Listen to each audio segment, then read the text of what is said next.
Hola, soy Diana Zafra, directora de La Colmena junto a Lucía Bricio. El ciclo pasado tuve la oportunidad de compartir la dirección con Tania Ramírez y durante este ciclo lo hemos podido hacer con Lucía. Ha sido todo un reto y creo que sin el trabajo conjunto de la coordinación de las tres, mucho de esto no hubiera sido posible. Primero quisiera comenzar hablando un poco sobre el proyecto de La Colmena, que algunos de ustedes ya conocen. El surgimiento de este proyecto creo que poco a poco se ha ido convirtiendo en una buena historia que contar y que ha permitido que el proyecto continúe desarrollándose. Hace 6 años más o menos, La Colmena nace por una iniciativa que tienen 2 estudiantes y amigos de la especialidad. Me contaban que la idea era tener una... Perdón, me pongo un poco nerviosa al hablar. Entonces, ya bueno, me contaban que la idea era tener una publicación impresa donde los estudiantes puedan escribir y ser leídos por otros estudiantes. Y de alguna manera ir perdiendo uno de los miedos que tienen muchos o algunos sociólogos cuando somos alumnos. Escribir y dejar que nos lean, generar ideas, conocimiento y dejar que sean reconocidas como también criticadas. Este año también teníamos una nueva meta, extender el proyecto en la web. Esto con el fin de que no nos quedemos con esperar una publicación impresa cada año, sino que también desde una plataforma virtual se pueda difundir y seguir produciendo sociología, generar debate y compartir nuestras reflexiones e inquietudes de forma más continua. Por eso estamos permanentemente recibiendo y publicando artículos y difundiendo los eventos y entrevistas que el mismo equipo hace. Como haber logrado realizar un evento sobre Bourdieu a 10 años de su muerte, un conversatorio con Danilo Martuchelli a mediados del año y ahora último el conversatorio sobre educación. Así como muy buenas entrevistas hechas por los mismos colmeneros a Martuchelli, a Viviorca, sociólogos de fuera y de aquí a Víctor Caballero y también Portugal, entre otros. El principal producto del proyecto ha sido la revista, con la cual a lo largo de las 4 ediciones y con este 5º número se ha buscado que sea un espacio donde los estudiantes podamos escribir sobre distintos temas desde la sociología. Por eso, como verán, tenemos por un lado las investigaciones, donde se ha incluido un interesante trabajo de campo, y por otro lado están los ensayos. De tal forma, hay un esfuerzo por reunir en un mismo número artículos trabajados por colegas de otras disciplinas, como antropología, política e historia, sin perder la preocupación por lo social. Además, en este número en especial, hemos contado con el apoyo de algunos profesores para el proceso de edición. Entonces, ya como para ir terminando, quisiera decir que este proyecto, que espero mantengan las siguientes generaciones, persiste en su esfuerzo por fomentar un ejercicio de sociología como un quehacer creativo, reflexivo y crítico. Todo esto ha sido resultado de un constante trabajo de cada uno de los 17 estudiantes y colmeneros que pertenecen al equipo y agradezco mucho. Diana Bonilla, Alejandra Cueto, Sergio Sarabia, Luis Bordo, Carmen Pérez, Gracia Ruiz, Dominique Barra, Juan Dolores, Jimena Escobar, Alonso Castro, Josefina Vizcarra, Fiorella Loli, Fabio Bravo, Noé Chávez y Tania Ramírez y Lucía Bricio. Y bueno, este es el 5º número que van a tener dentro de un par de horas o hora y media, y esperamos que les agrade, así como a nosotros también nos agrada, y por supuesto que las críticas son bienvenidas. Ahora los dejo con los 3 autores, con 3 de los autores que han escrito para este número: Gabriela Ramos, estudiante de antropología, Lautaro Aragón e Irene del Mastro, 2 egresados de sociología, y con las palabras finales de Orlando Plaza, magíster en sociología, profesor de aquí de la universidad, con numerosas publicaciones y una de las últimas que ha sido Cambios Sociales en el Perú. Y la dinámica de la mesa será que cada ponente tiene 15 minutos para su exposición y Orlando al final da sus comentarios con 20 minutos. Comenzamos con Lautaro.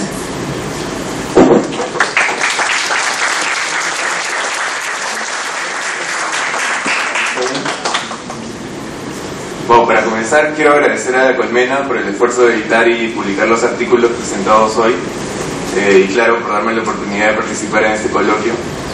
Agradezco también a los organizadores del mismo por sostener este espacio de producción y difusión de ideas en esta comunidad académica. La idea general de mi ensayo, del ensayo que presento, parte del análisis de la propuesta política de González Prada, en la que encontramos una aparente paradoja entre la argumentación desde la regeneración moral de la tradición y la dirigida más bien hacia el progreso y la nación moderna. A partir de ahí y mediante el diagnóstico de Alasdair-MacIntyre sobre la fragmentariedad del horizonte ético moderno, pienso que podemos plantearnos algunas preguntas sobre este último. A lo largo del texto propongo como fuente de estas preguntas la forma en que estos autores tocan el tema de la temporalidad histórica, entendiéndola como la lógica con que se intenta explicar el movimiento de la historia y la clasificación del tiempo que se elabora a partir de esa lógica. Ahora, si bien el grueso del ensayo se concentra en las ideas de estos autores, empleo también los estudios de Giulio Bola sobre la doctrina de las 4 edades para introducir en la discusión una definición clara de una temporalidad distinta a la linealidad progresiva moderna. Esta doctrina, entre comillas, entiende la historia humana como un conjunto de movimientos circulares, cada uno de los cuales implica la, entre comillas, caída desde el orden, emparentado con lo divino, hacia el caos, emparentado con lo humano animal, y el ascenso desde este al anterior. Cabe decir que esta idea emana del estudio de las mitologías humanas al que el autor dedicó su vida, encontrando representaciones concretas en las tradiciones grecorromana, hindú, irania, hebraica, azteca, entre otros.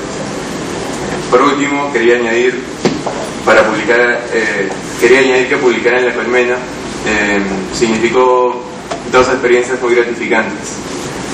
La primera de ellas fue la posibilidad de revisar las lecturas de algunos de los cursos que estudié durante la carrera de Sociología, contrastarlas entre sí y construir nuevas ideas. Y la segunda significó la oportunidad de recibir críticas y aportes, de debatir lo propuesto, tanto con los encargados de la edición en La Colmena, como con los participantes del coloquio, y espero con los lectores de la revista. Gracias.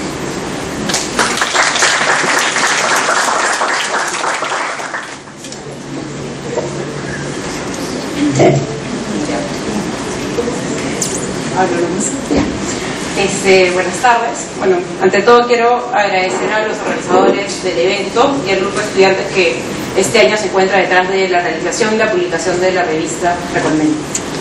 A los primeros por brindar este espacio de difusión y a los segundos por la oportunidad de publicar y por promover una plataforma de generación y transmisión de conocimiento. Camino a la justicia, pasajeros y conductores de un vehículo a la reconciliación es el título que lleva mi artículo.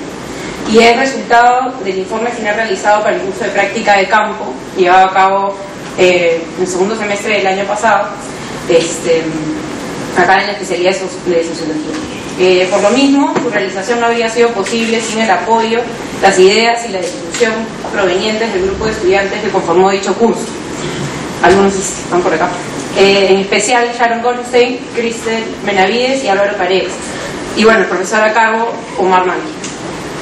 El artículo es, en buena medida, un diagnóstico organizacional de la Asociación de Familiares Desaparecidos y Torturados de la provincia de Huanta, llamada ABDETOP. Por lo tanto, el tema central de esta investigación, de carácter exploratorio, son las dificultades y oportunidades frente a las cuales se encuentra ABDETOP y la relación que éstas tienen con la estructura organizacional de la asociación, así como con las características socioeconómicas de sus miembros. Bueno, básicamente he escuchado que la autora tiene un montón de referencias teóricas y eso. En este trabajo fue más algo práctico, ¿no? Salimos, fuimos a Ayacucho, hicimos más de 8 entrevistas con los dirigentes y las bases de ABDETOP. Fue una experiencia increíble para mí personalmente y creo que para todos. No solo fue el análisis de esta organización, sino también de otra, lamentablemente no recuerdo el nombre ahorita, que bueno, fue una investigación similar que estuvo a cargo de Sergio Sarabia, de Noelia, de Ale, de Daniela. Y bueno, la elección de este tema es producto de la conjugación de una serie de intereses y oportunidades entre las que se encuentran el perfil del profesor y su inclinación a investigar desde un enfoque organizacional, así como mi predisposición a llevar a cabo, antes de acabar la carrera, al menos una investigación en torno a las consecuencias de lo que fue el periodo de mayor violencia, de violencia reciente, ¿no?, en nuestro país, que es el conflicto armado interno, ¿no? Si bien los principales hallazgos y el análisis realizado para llegar a estos hallazgos, se encuentra de manera extendida en el cuerpo del artículo, les presento algunas ideas fuerza, ¿no?, para que la compren, ¿no? Bueno, en primer lugar constatamos la importancia de factores tales como la clase social, la educación, la ocupación y el área de residencia para la conformación de las posiciones, sean de base como dirigenciales, en la estructura organizacional de AFDETOP. Dichos factores influyen en las expectativas y estrategias de los miembros en torno a la organización y en que éstas difieran entre la dirigencia y las bases, por lo que son un elemento fundamental de las relaciones de poder que se llevan a cabo en AFDETOP. Para explicarles un poquito, nosotros encontramos una gran diferencia entre las bases y la dirigencia.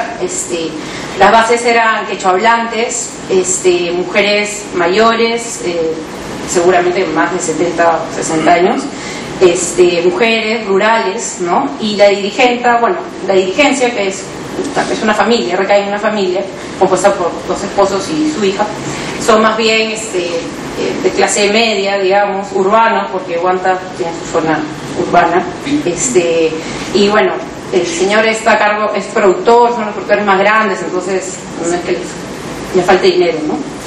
Entonces vimos que estas diferencias también son educados, ¿no? Digamos que tienen cierto nivel de instrucción. Entonces estas diferencias nos ayudaron a rastrear cuáles eran las relaciones de poder que se establecían y cómo de ellas obtenían, digamos, beneficios, tanto las bases, que no hay que verlas como seres subalternos, ¿no? En este caso, y la dirigencia, que también tenía sus propios intereses, ¿no? Bueno, estas diferencias termina facilitando el manejo y la obtención de los objetivos de AFDETOP, pero a su vez generan tensiones que pueden retrasar el avance de la organización, que ya van a verlos en detalle, ¿no? Y bueno, un poco las características generales de la organización que nos llevan a la base del embudo para el análisis es la falta de cambios en la renovación de la dirigencia, la concentración del poder y las responsabilidades en una sola mujer, Herminia Orea se llama, así como la formación de una ONG anexa a la organización de afectados. Bueno, el resto de hallazgos los pueden leer en la revista. Bueno, para mí ha sido un gusto publicar en La Colmena, no solo porque me permite convertir una investigación que fue muy grato realizar, ¿no? Creo que ese curso de campo es importantísimo para todos los sociólogos y bueno, los científicos sociales, ¿no? Salir a conocer un poco qué pasa allá afuera. Y bueno, por otro lado fue grato porque fue un ejercicio de discusión también, ¿no? La Colmena felizmente tiene un primer filtro en el que nos mandan comentarios, ¿no? De gente, digamos, experta, que en este caso fue Sebastián Muñoz Naja, que hizo comentarios excelentes y que no, siempre uno toma y rechaza algunos, pero sirven todo. Y aparte creo que la gran novedad para mí no solo fue ese debate de ideas, sino los tips, digamos, que me dieron para la redacción en formato artículo, ¿no? No es como entregar un informe al profesor ni nada, hay no sé, cosas tan simples como que hasta el número, me acuerdo Tania me dijo, hasta el número 20 se tiene que escribir, o 30 y algo, se tiene que escribir el número, no ponerlo, ¿no? Entonces, algunas cosas, ¿no? Para terminar, quería animarlos a publicar en espacios como los que brinda La Colmena, ya sea en su plataforma virtual y sus ediciones impresas, pues es una excelente oportunidad para debatir, aportar y generar conocimiento. Creo que en particular la plataforma virtual, ahora que creo que es la primera vez que coincide la plataforma, bueno, la página web, digamos, con una edición de la revista impresa. Entonces, escucha, si se genera debate porque es un poco injusto, ¿no? Mandar un artículo y no tener respuesta, creo que se puede hacer desde ahí ahora, ¿no? Entonces los animo a dar con palo ahí, ¿no? Al artículo. Bueno, creo que leernos, debatirnos y apoyarnos en iniciativas como esta es una de las principales herramientas que tenemos para mantener vigente nuestra disciplina y enriquecerla desde nuestra realidad y la lectura de la misma. Espero que muchos de ustedes se animen a hacerlo, y para quienes ya lo hicieron les sugiero seguir buscando plataformas de este tipo, pues considero que la labor de un investigador no está completa hasta que realizamos ese último punto del método científico, tal como le enseñaron en el colegio, que era compartir nuestros hallazgos, ¿no? Entonces, nada, eso es todo.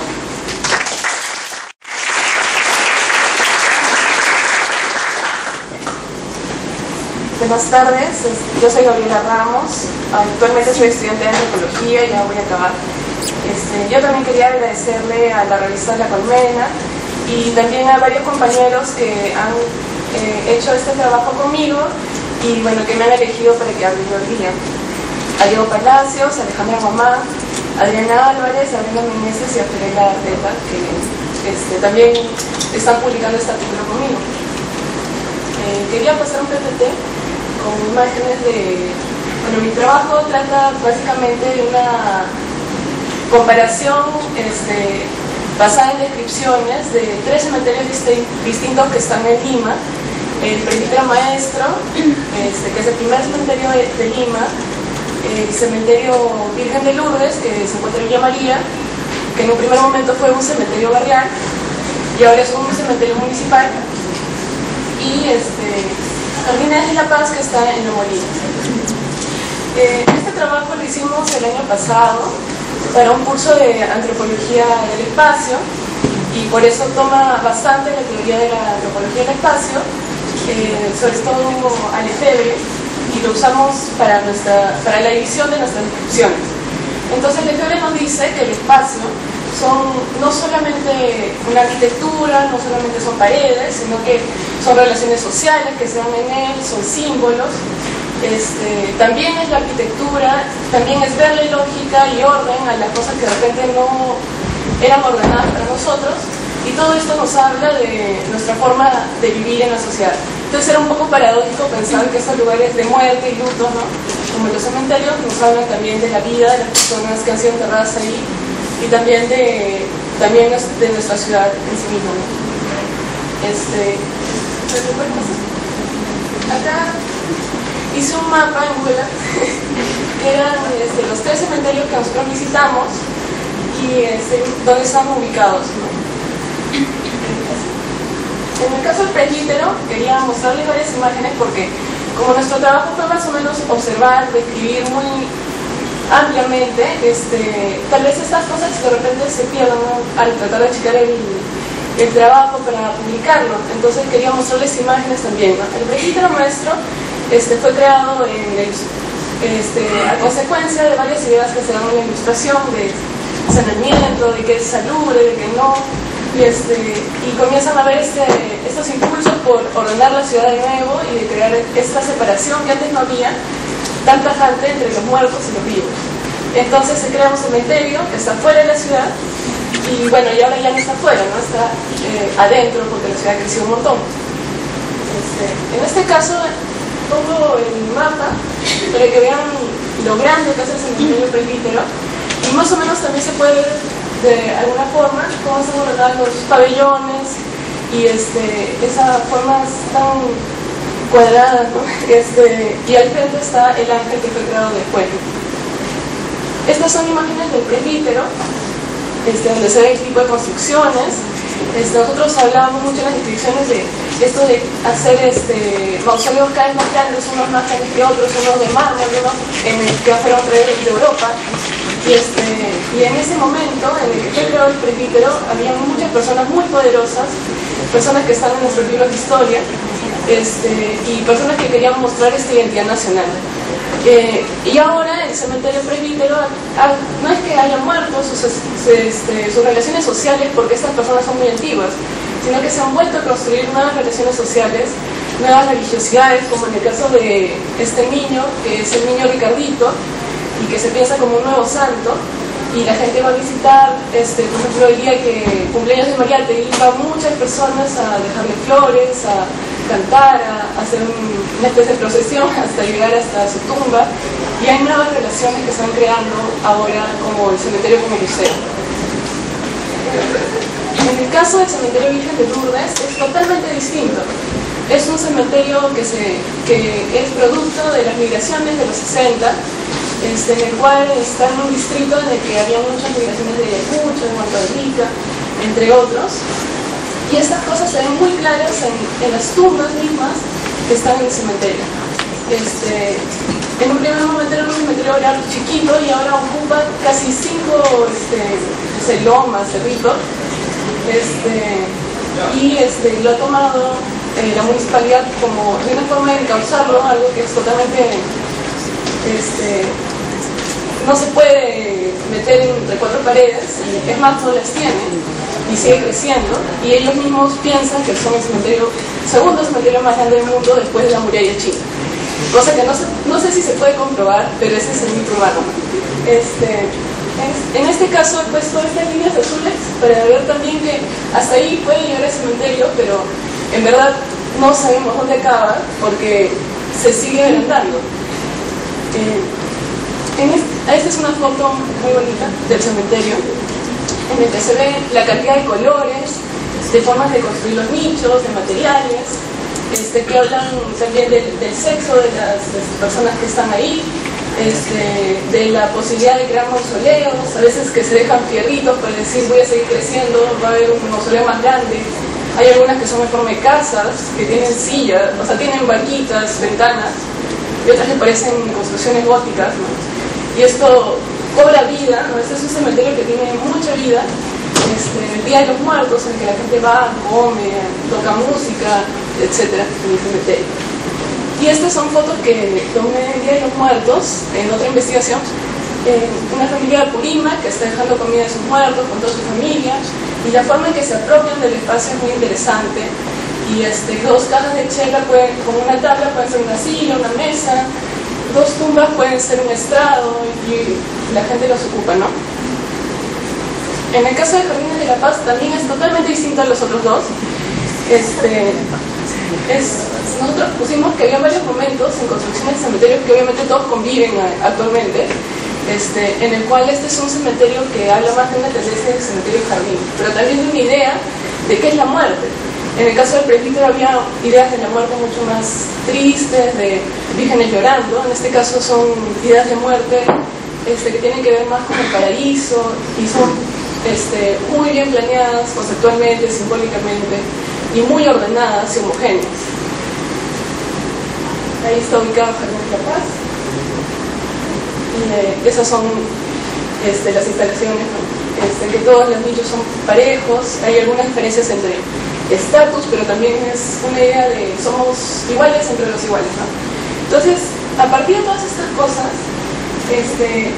nosotros, ordenamos nuestras descripciones y las ideas que queríamos plantear eran reflexiones acerca de no solamente la forma nuevas y distintas de entender la muerte, de enterrar a nuestros seres queridos, de visitarlos, sino cambios en la ciudad misma y cambios en la forma de diferenciarnos entre nosotros, o sea, de estatus en los cementerios,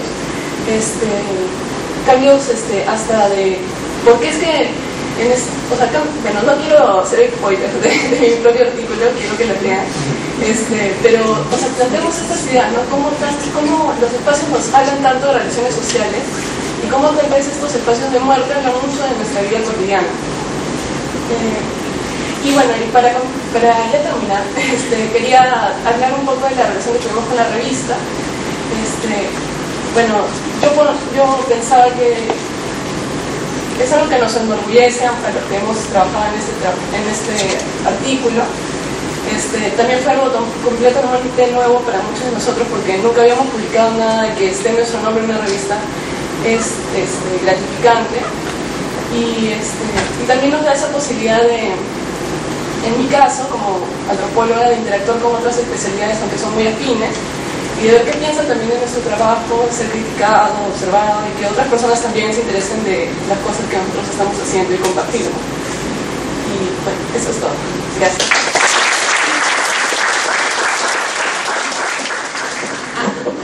Ahora los comentarios de nuestro profesor Orlando Plaza.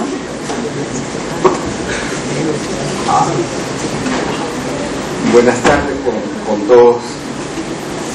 Yo no sé si agradecer realmente, siempre lo pones en apuros, pero quiero agradecer a los organizadores del 17 Congreso o Coloquio de Estudiantes de Sociología por haberme invitado a participar en esta presentación del 5º número de la revista La Colmena. Yo siempre me equivoco y le pongo la abeja. Una obsesión con los actores. Ese es en primer lugar, ¿no? Es el 5º número y como ustedes saben, un dicho así antiguo ya, no hay quinto mal. O sea, realmente este número es un número muy interesante, por varias cosas que yo quisiera ahora presentar. Para poder sacar el máximo al tiempo, he organizado mi acercamiento a la revista en 3 partes, ¿no? Una en general, la forma, etcétera, otra tratando de mirar algunos aspectos puntuales de cada trabajo, y finalmente quiero ver en qué temas se cruzan y cómo conversan los temas, que es lo que a mí me ha sugerido su presentación, ¿no? En primer lugar, yo creo que la revista, y eso es para animarlos a que la compren, está muy bien editada, tiene muy buena presentación y diagramación, es agradable a la vista y incluso a los ojos de una persona que ha pasado varias décadas. Entonces yo creo que está muy bien hecho, en primer lugar, ¿no? En segundo lugar, yo creo que en algunas cuestiones, en algún momento habrá que cuidar un poquito más la corrección de estilo por algunos errores mínimos, pero no hay mayor cuestión ahí. En segundo lugar, quiero resaltar el trabajo colectivo de hacer la revista, ¿no? O sea, y esto me parece muy interesante. Primero, porque esta es la primera vez, y espero que sea tanto una cuestión de apertura, y ojalá que se continúe como una necesidad, de haber llamado a colaboradores de las distintas disciplinas de la facultad, ¿no? Esta revista está constituida por sociólogos, antropólogos y politólogos, y eso le da un carácter bastante interesante a la revista. En segundo lugar, la voluntad de persistir, ¿no es cierto?, el equipo y la transmisión de unos a otros y de pasarse el conocimiento para hacer esto me parece una cuestión fundamental. En segundo lugar, la voluntad de hacer, no solamente de persistir, sino de hacer. Vean, no solamente decir tengo una idea, sino voy a ejecutarla y voy a llevarla a cabo. En tercer lugar, entonces, y en relación a eso, la voluntad de interpretar, de entender, de explicar la realidad de nuestro país, aplicando la herramienta de las ciencias sociales, que es una cosa básica, ¿no es cierto?, porque es algo que tiene que ser también construido. La ciencia no solamente es un conjunto de aproximaciones y de objetivaciones de conocimiento, sino también es un modo de entender el mundo. Y ese modo de entender el mundo significa una capacidad de acercarse a él de manera metódica, con distancia y con compromiso a la vez. Y esto no es fácil en un país como el nuestro, donde los apasionamientos de corto plazo siempre se imponen a un razonamiento más mesurado. Por eso me parece que es sumamente interesante esto que están haciendo, ¿no? Y finalmente, esta revista que expresa también la voluntad de comunicar y la voluntad de comunicarse, que es fundamental. Bien, yo he leído disciplinadamente, porque, ¿cierto?, los 7 textos que constituyen esta revista, que son bastante interesantes, ¿no es cierto?, y que yo creo que vale la pena digamos, leerlos con detenimiento también, conforme vaya uno teniendo la revista a la mano. Esta primera presentación que nos hizo Gabriela de los lugares de la muerte y del luto me parece sumamente interesante, porque abre el entendimiento del tiempo, del espacio, y en distintos momentos y para distintos tipos de segmentos sociales, ¿no? Desde aparentemente una reflexión que tiene que ver más con la muerte, pero que está directamente vinculada con la vida, ¿no? Me parece interesantísimo esta aproximación, que es una aproximación que no solamente es de los cementerios peruanos, es una aproximación que se encuentra en toda sociedad jerarquizada, donde el fundamento del poder también haya residido fundamentalmente en la religión. Cuando uno viaja y mira las distintas, catedrales, por ejemplo, verá que las personas más importantes, entre comillas, están más cerca de los altares, porque así también van a estar más cerca de Dios, una vez muertos acá, pero ya estarán más cerca allá, ¿no? Entonces, en toda los cementerios, como las iglesias, ¿no es cierto?, como producción social del espacio, mirado aquí, pero también válido para el más allá, ocurre en las sociedades jerarquizadas, ¿no? Entonces la pregunta, digamos, que justamente nos suscita este lindo artículo es si han variado, digamos así, las bases simbólicas y económicas de la jerarquía en nuestras sociedades, o si se han redefinido o se han restablecido, ¿cierto? Eso me parece a mí que vale la pena mirarlo y que nos provoca. Segundo artículo, que también es de investigación, es un artículo que siempre atormenta a sociólogos, antropólogos, etcétera, ¿no? Y es las definiciones del desarrollo. Y cómo se define el desarrollo, y qué cosa es lo que piensan los organismos internacionales, y qué los académicos, y qué los políticos, y qué los pueblos originarios, etcétera. Entonces entramos ahí en un trompo a veces ético-moral sin sustento real de qué es lo que están pensando los actores. Este artículo, este texto nos invita directamente a no solamente ver cómo piensan los actores, sino qué están haciendo los actores, campesinos, profesionales, ONG, en el tema del desarrollo. Y toman Angaraes, dentro de esto, a un movimiento político AYU, ¿no es cierto?, que constituye un conjunto de relaciones de distinta naturaleza, ¿no?, para formar una propuesta de desarrollo supuestamente alternativo. Lo que se ve finalmente en esta es que se establece una alianza entre profesionales y campesinos. Los que han leído a Bourdieu se acordarán de cómo se pueden supuestamente posiciones distintas pueden entrar en relación frente a un determinado tipo de enemigo común, ¿no es cierto? Entonces se ponen en relación profesionales y campesinos para tratar de generar un proyecto de desarrollo propio. La conclusión es que, en primer lugar, no hay no se genera un proyecto alternativo, sino lo que se genera fundamentalmente es la capacidad de poder ubicar qué es lo que se puede reclamar y qué es lo que puede hacer para poder lograr algún tipo de beneficios, ¿no? Algo así como la idea que hay que explorar más y con cuidado del sentido que cada grupo tiene de la posición que ocupa en el espacio. Y cómo este sentido puede ser simple y llanamente un sentido que quiere transformar las cosas o un sentido que permanece en el lugar buscando negociar determinado tipo de comodidades. Entonces me parece que la mirada aquí es bien interesante también y la veremos luego, ¿no? Esta mirada evidentemente está hecha desde la zona andina y en referencia a uno de los grupos, digamos, más vulnerables de la sociedad peruana, ¿no es cierto?, de condiciones iguales, que son los campesinos, y a ver la relación que pueden establecer ellos con los profesionales. En tercer lugar, el trabajo que nos ha presentado Irene, Camino a la Justicia, es también un trabajo muy simpático y muy interesante porque nuevamente es una mirada directa a la organización de, sobre todo, digamos, mujeres, ¿no es cierto?, que han sido víctimas porque los miembros de esta organización mayoritariamente son mujeres campesinas, como dijo Irene, ¿no es cierto?, muy pobres y muchas veces quechohablantes, ¿no es cierto?, que se entran en relación otra vez con mujeres de la clase media urbana de esta zona del interior del país.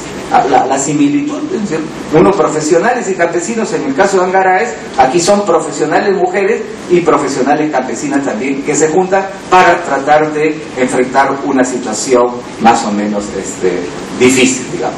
Y ahí, usando los términos, no necesita uno usar toda la terminología teórica para mostrarse teóricamente o acercarse teóricamente a las cosas, como lo ha hecho bien Irene, usando instituciones, organizaciones, grupos, etcétera, entra a mirar cómo es que se dan las relaciones al interior del grupo entre estos dos tipos de mujeres y hacia afuera.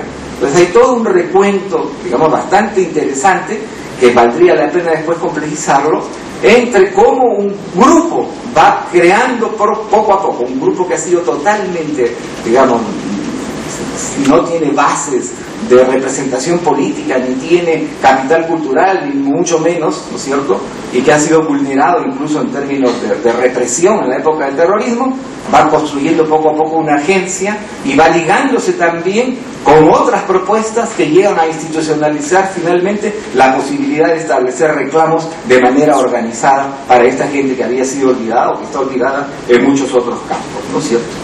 Entonces aquí el tema resulta bien interesante por la relación que establece el texto entre instituciones, organizaciones y las orientaciones de conducta de los miembros de estas organizaciones y la correlación que se establece entre las condiciones objetivas de la realidad social y los motivos e intereses de los actores para participar y permanecer en la organización, ¿sí?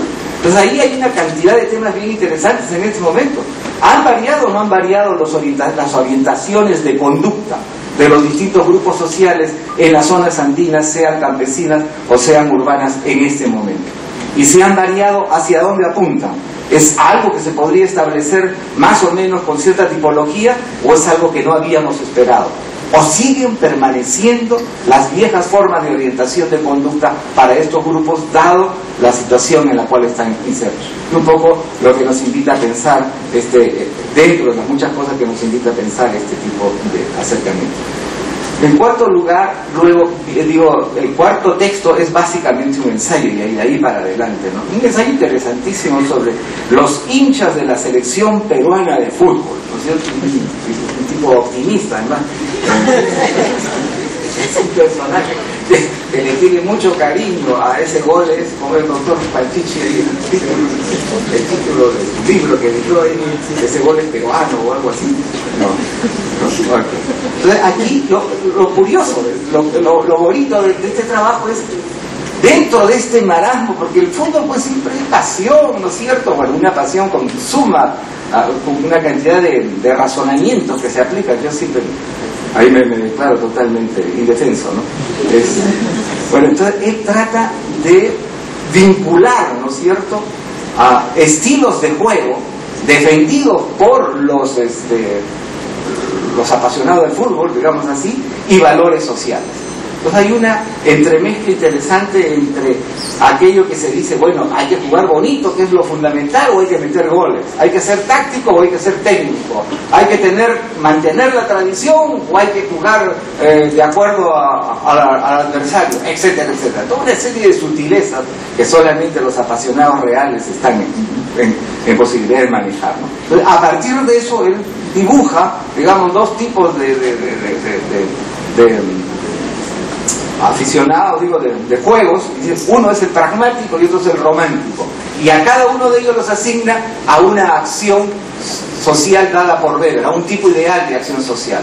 Los románticos vendrían a ser aquellos que se adscriben a la acción racional con arreglo a valores, y los pragmáticos a la acción racional con arreglo a fines. Interesantísimo el asunto ¿no? Okay. Vale, uno puede estar de acuerdo o no de acuerdo, pero la aproximación me parece muy sugerente. Ahí también me ha permitido a mí hacer algunas preguntas, no sé si están aquí presentes los que hicieron el texto, pero en fin. El papel de lo lúdico en la vida cotidiana, que creo que a veces se olvida. Y el papel de lo lúdico en una sociedad como la nuestra, tan desgastante, desde tener que salir a montarse en el tránsito del país a otra cosa más, lo lúdico es un elemento fundamental. Casi no hay reflexión a fondo sobre el papel de lo lúdico. Segundo, el deporte, y en este caso el fútbol, como un campo especializado de conocimiento, en el sentido Bourdieu. Yo me he quedado maravillado todo lo que saben los aficionados al fútbol, y los detalles y el manejo de fechas, cronologías, tipo de jugadas, tipo de personalidad de los equipos. Me parece que es una cosa bien interesante también, como, digamos, un campo de especialización que se usa para la vida cotidiana y en ciertos momentos, ¿no? Tercero, en un país donde los equipos de fútbol pierden tanto, ¿no es cierto? Y siempre me pregunto, ¿no? ¿En qué reside, en qué radica la fuerza y la persistencia de este deporte? Esa es una cosa que sociológicamente me gustaría que alguien me explicara, ¿no es cierto? Se refiere, por ejemplo, intentando algunas hipótesis, marketing económico y periodístico, ¿no es cierto? Necesidad de ámbitos lúdicos masivos, sentido masoquista de la vida, ¿no sé? También es posible, ¿no es cierto? Pero ahí valdría la pena. Pero me parece lindo la posibilidad de que este texto nos abra los ojos también a la cuestión de una sociología, una ciencia social de lo lúdico en un sentido más amplio. Luego vienen unas reflexiones bicentenarias, muy interesantes también aquí. Es un artículo a propósito de cómo se van construyendo la importancia del discurso histórico oficial y el Estado como constructor en el imaginario colectivo, a partir sobre todo del tema de la independencia y las distintas formas en que se ha leído la independencia en nuestro país, primero desde una posición más hispanista, influida fuertemente por nuestro benefactor económico Rivagüero, y luego discutida por Heraclio Bonilla y otra gente hacia los 72, ¿no es cierto? El tema de fondo, digamos, de aquí es la insistencia del autor en que en otros países como Colombia y México el Estado ha estado presente para dar un discurso y configurar un tipo de expectativas comunes con respecto a la independencia de sus países, pero que en nuestro caso, en nuestro país, esto no ha sucedido, ¿no es cierto? Entonces ahí me parece bien interesante esa propuesta, digamos, o esa afirmación, para contrastarla con otra afirmación, por ejemplo, de Bourdieu. Bourdieu dice, refiriéndose al Estado moderno, dice que el Estado, ¿no es cierto?, en tanto poseedor de los capitales y de los metacapitales, es el que construye colectivamente, a través de distintos mecanismos y de instituciones, construye las categorías con que nos pensamos y con las cuales pensamos al Estado. El texto de este autor parece sugerir más bien que en el caso peruano, para temas de construcción de expectativas compartidas en cuanto a independencia e identidad nacional, el Estado está ausente. Ni piensa, ni nos piensa, ni nos provee de categoría para pensarnos. Me gustaría saber si es eso lo que está proponiendo, y si es así, valdría la pena seguir indagando por qué es esta peculiaridad nuestra, en todo caso, ¿no es cierto? Un sexto trabajo es el de la tradición, fragmentación y regeneración, espero que esté todavía dentro del tiempo, planteado por Lautaro hace poco, y bien interesante, pero a la vez, digamos, hay que leerlo con sumo cuidado, porque Lautaro juega como con tres distintos tipos de conocimientos. El conocimiento más típicamente del científico social, entre la idea de progreso, desarrollo, categoría de indio, hispano, etcétera. El tema, yo creo, el tiempo mitológico, ¿no es cierto? Las cuatro edades es otro ritmo, otra temporalidad, otra manera de leer las cosas, y por ahí la fusión entre uno y otro, ¿no? Parece bien interesante la lectura que hace a partir de esas edades, de esa mitología de las edades, y la cuestión de lo hispánico y lo indígena en nuestro país, para mirar el proyecto político y la consistencia de González Prada, ¿no es cierto? Me parece muy bien ahí, y me sugiere algunas preguntas. Lo indígena como pretexto para construir un proyecto político, enseguida en el caso de González Prada, y si González Prada vendría a ser un solo caso en el cual se ha usado lo indígena, o hay varios, y cómo es esto. Preguntas así que me sugieren. Segundo, el mito de las edades para acercarnos al mundo social desde una visión de tiempo circular, ¿no es cierto? Pero ¿cuál sería la utilidad para ellos? Tercero, ¿cómo conceptualizamos el tiempo en las ciencias sociales? ¿Qué es el tiempo en las ciencias sociales? ¿Cómo distinguimos etapas sociocronológicas en ciencias sociales? ¿Y cómo analizamos las relecturas de temas que parecen ser siempre los mismos, en este caso el indigenismo, en distintas situaciones sociohistóricas? ¿No es cierto? Eso es una cosa. Y un último trabajo, también un ensayo, es sobre el perro del hortelano. O sea, han elevado a categoría de categoría, digamos, unas afirmaciones de Alan García sobre el perro del hortelano, que como ustedes saben es una fábula, ¿no es cierto? Entonces ahí es la construcción, pero ahí lo interesante es la construcción de lo social, ¿no es cierto? Cómo se construye lo social, trata de hacer el autor a esto, ¿no? Y ahí usa mucho a Laclau, ¿no es cierto? Laclau dice que lo social se construye de dos vías, la populista y la institucional. Y el autor, Encinas, más bien dice que hay una tercera vía, la antipopulista, que es con la cual él quiere denominar la propuesta de Alan García, ¿no es cierto? Entonces es un tema bien interesante. Y la antipopulista, de alguna forma, está vinculada con lo antiindígena. Entonces la pregunta ahí es, ¿no es cierto? En el Perú, el tema de lo indígena es un tema permanente, ¿no es cierto? Tanto desde el punto de vista de ver a lo indígena como una carga y un estorbo para el progreso, como ver a lo indígena también como la última y verdadera fuente moral de la cual vamos a sacar energías para poder avanzar. Entonces tenemos una visión polarizada de lo indígena, y eso sigue jugando, ¿no es cierto?, hace mucho tiempo, y parece que después voy a tratar de decir, continúa también, ¿no es cierto? Este es un tema. ¿En qué sería lo nuevo de García, de ese antipopulismo? La idea del autor es que no solamente lo piensa, sino que a partir de eso logra hacer cierto tipo de influencia en la política y en la práctica social que lleva adelante su propuesta. Yo creo, por ejemplo, aquí un tema interesantísimo de conversación entre ciencia social es las cosas que cada uno podemos ofrecernos a otros. Dos conceptos me parecen importantes que hubiera podido ayudar también a clarificar más la idea del autor. Uno es el llamado teorema de Thomas, ¿no es cierto? Lo que las personas definen como real es real en sus consecuencias. Esto es un teorema que está en sociología, básicamente, ¿no? El autor, como no conoce este teorema, ha tenido que hacer un rodeo muy grande para poder explicar lo mismo, digamos, y plantear su propuesta. Segundo, lo que a mí me parece interesante es el concepto de hegemonía de Gramsci y la noción de bloque moral político. Son muy útiles para entender la pretensión de hegemonía simbólica de una clase y para analizar si una clase es dominante, si una clase dominante es dirigente o no.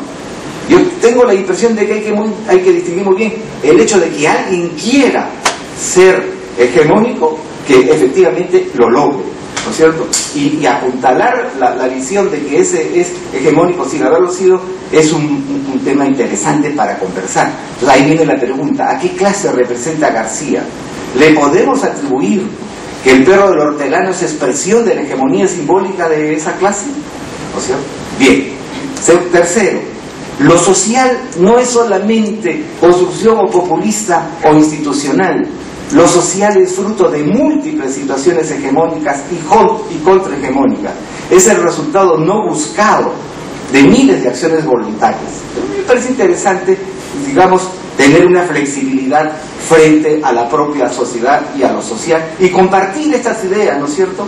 Para, por ejemplo, evitar dos cosas que a mí me preocupan. Uno, la totalidad, ¿no es cierto?, como noción cerrada no es útil.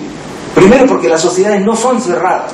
Y segundo, porque si uno concibe a la sociedad como una totalidad cerrada, solito se mete en un problema no solamente empírico, sino teórico, ¿no es cierto?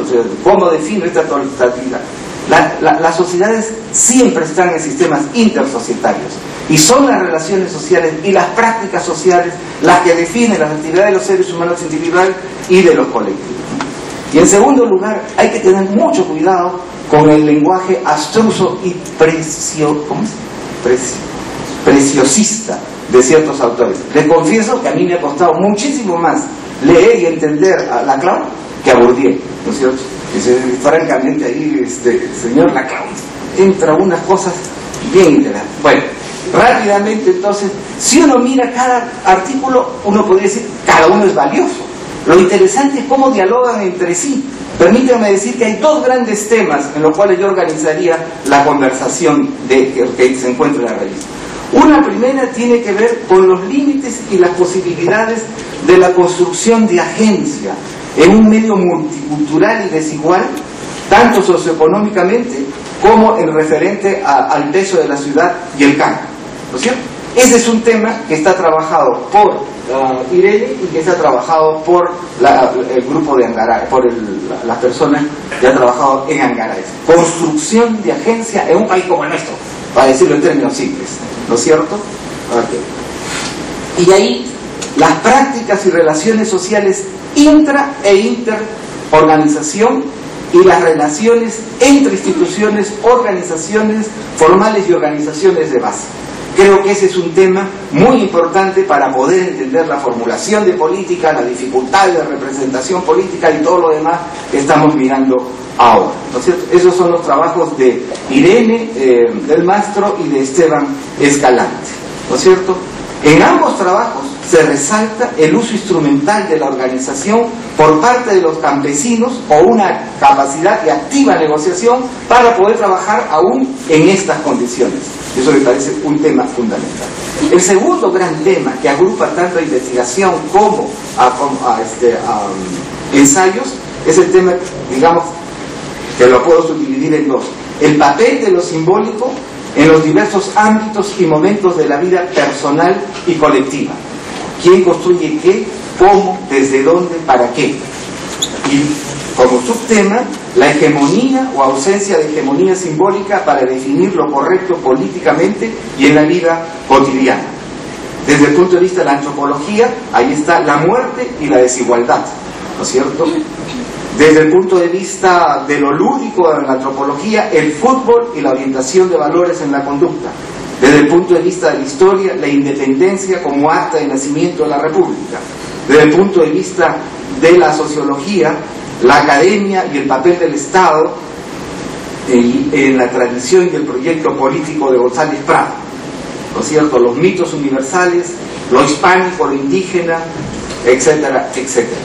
Aquí lo que uno se pregunta, y el perro del hortelano también, ¿no es cierto?, es otro tema bien interesante. Entonces, finalmente, uno podría mirar la revista, es diálogo entre los textos de cada bloque, conversación entre Irene y el otro amigo, ¿no es cierto?, en términos de la organización y participación en zonas andinas, en el caso primero, o lo hispano y lo indígena, pensar si es por azar o que la época actual exige una relectura de este viejo tema, pero también un diálogo entre los bloques, lo simbólico, y ahí viene una cosa interesante, lo simbólico en relación a las prácticas sociales y a las relaciones sociales, porque en unos casos se ha puesto más énfasis en lo simbólico y en otros las prácticas sociales. Habría que hacer dialogar más fuertemente ambos componentes, pero finalmente también lo que digo yo es preguntarnos por qué los 7 textos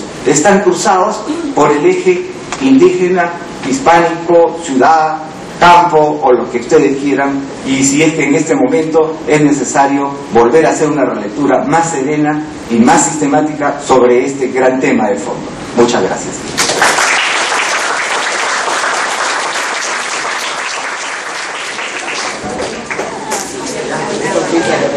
Muchas gracias, agradecemos a los ponentes, a Lautaro, Irene y Gabriela, y muchas gracias también al profesor Orlando por los comentarios que nos han dado, y afuera les espero un coffee break y antes de salir les dan las revistas.